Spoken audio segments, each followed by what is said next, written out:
Hello friends, you are welcome in R S English classes अड्डा। तो हम लोग यहाँ पर बात कर रहे हैं कि सेंटेंस इम्प्रूवमेंट के अंतर्गत जो भी हमारे ऑप्शंस दिए जाते हैं तो उसमें क्या है कि हमारा कौन सा उसमें सूटेबल होता है। तो आइए फिर उसमें और भी हम लोग इसको देख लेते हैं। तो पहला यहाँ पर मैंने राइट किया हुआ है, लिखा है कि he gave the IAS examination in all seriousness. Okay, तो अब लिखा है जैसे यहाँ पर, ठीक है, देख रहे हैं कि he gave the IAS examination in all seriousness. तो बोल रहा है कि यदि इस तरह के क्वेश्चन यदि पुटअप किए जाते हैं कम्पिटेटिव एग्जाम्स में तो बोल रहा है कि क्या इसमें कौन सा ऑप्शन सुटेबल है। इसका मतलब क्या है कि जैसे ऑलरेडी यदि करेक्ट है तो हमारा क्या होगा, नो इम्प्रूवमेंट, यानी ऑप्शन नंबर 4 होगा। अदरवाइज यदि इसमें क्या है दिया हुआ है कि ये सब वर्ब्स दिए हुए हैं, ओके, यानी यहाँ पर ये जो है हमारा, तो बोल रहा है कि यहाँ पर ये जो गेप दिया है तो इसको हम सब्स्टिट्यूट कर सकते हैं कि ऑलरेडी हमको करेक्ट दिया हुआ है। तो पहला हमारा लिखा हुआ है वर्ब, सेकेंड फॉर्म है यहाँ पर, और ये पास्ट एंड डेफिनेट टेंस बनाया हुआ है। पहला लिखा है अपीयर्ड, सेकेंड लिखा है टुक, थर्ड लिखा है अंडर टुक, और चौथा है नो इम्प्रूवमेंट। यदि नहीं है तो नो इम्प्रूवमेंट। तो यहाँ पर क्या होता है, एग्जामिनेशन देने के संदर्भ में क्या होता है कि हम टेक का यूज़ करते हैं और यहाँ पर हमारा टुक होगा, इसलिए क्योंकि यहाँ पर ये सेकेंड फॉर्म है और ऑलरेडी सब सेकेंड फॉर्म में हमको दिया गया है। तो हमारा यहाँ पर क्या होगा, ऑप्शन नंबर बी करेक्ट होगा। ठीक, क्योंकि गेव है तो गेव यानी गिव हम नहीं करते, क्या होता है एग्जामिनेशन, तो उसके लिए हम टेक वर्ड का यूज़ करते हैं और यहाँ सेकेंड फॉर्म है तो हमारा टुक हो जाएगा। और सेकेंड इसमें लिखा हुआ है कि the beautiful is not always the same like the good. क्या है, the beautiful is not always the same like the good. तो बता रहे कि ऑलरेडी करेक्ट है, तो हमारा फिर क्या हो जाएगा, यही हो जाएगा ऑप्शन नंबर डी, जो कि लिखा हुआ है नो इम्प्रूवमेंट। या फिर बोल रहा है कि अब देखिए कहाँ पर इसको क्या है, जैसे कि ऑप्शन दिया है एज गुड, तो यहाँ पर लिखा हुआ है एज, जो हमारा लिखा हुआ है द गुड, तो इसको बता रहे क्या एज गुड कर सकते हैं या फिर लाइक गुड कर सकते हैं या फिर एज द गुड या फिर नो इम्प्रूवमेंट।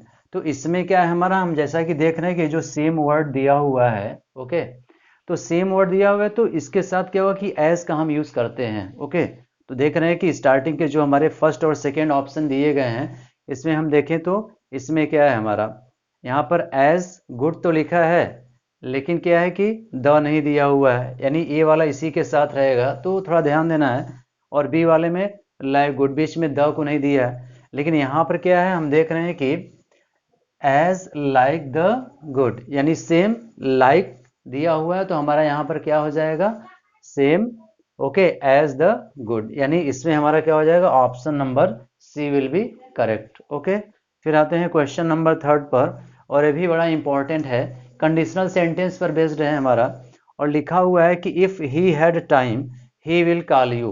तो जैसा कि हम जानते हैं कंडीशनल सेंटेंस यदि इफ की बात करें तो इसमें क्या होता है कि पहली बात तो दोनों सेंटेंसेस के जो मीनिंग है वो फ्यूचर टेंस में निकलते हैं, लेकिन बनाने का फॉर्मेशन क्या है कि इफ वाला जो हमारा सेंटेंस होता है जिसको कि क्लॉज भी बोला जाता है, तो वहां पर उसको प्रेजेंट में रखना होता है। ऑलरेडी जो सेकेंड है वो फ्यूचर यानी सिंपल फ्यूचर टेंस या इसको बोलते हैं फ्यूचर इंडेफिनिट टेंस में रहना चाहिए। तो ये ऑलरेडी हमारा है, यहाँ पर हम देख रहे हैं। ओके, लेकिन यहाँ पर क्या मिस्टेक्स हुआ है, पास्ट में यूज किया जबकि प्रेजेंट में रहना चाहिए, तो वुड हैव होना चाहिए, वुड हैव, हैड होना चाहिए या फिर हैज।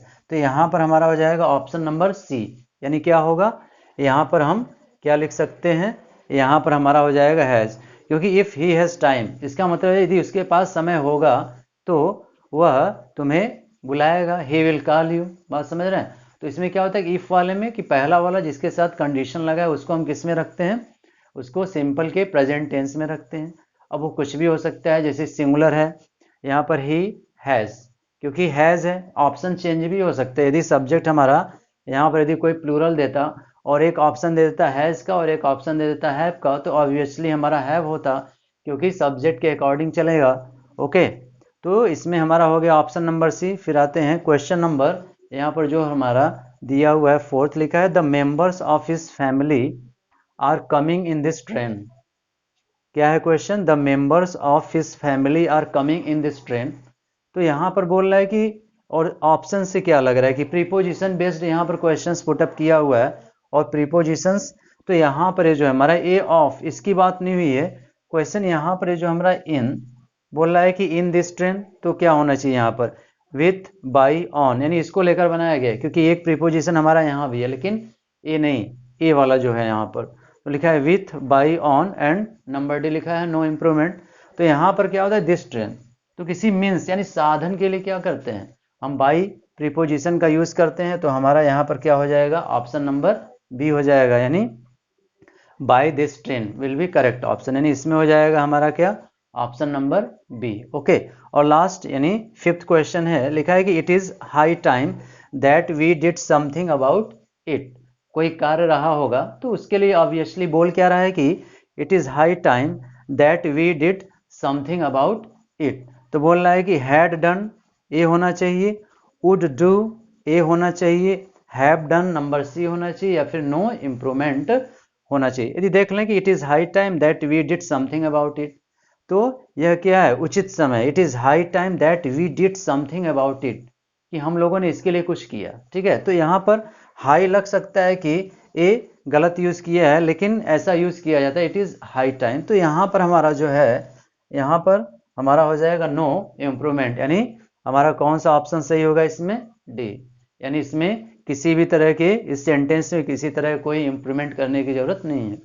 यानी इम्प्रूवमेंट करने का मतलब क्या है, इम्प्रूवमेंट कब होगा, यानी कहीं ना कहीं उसमें मिस्टेक्स होंगे।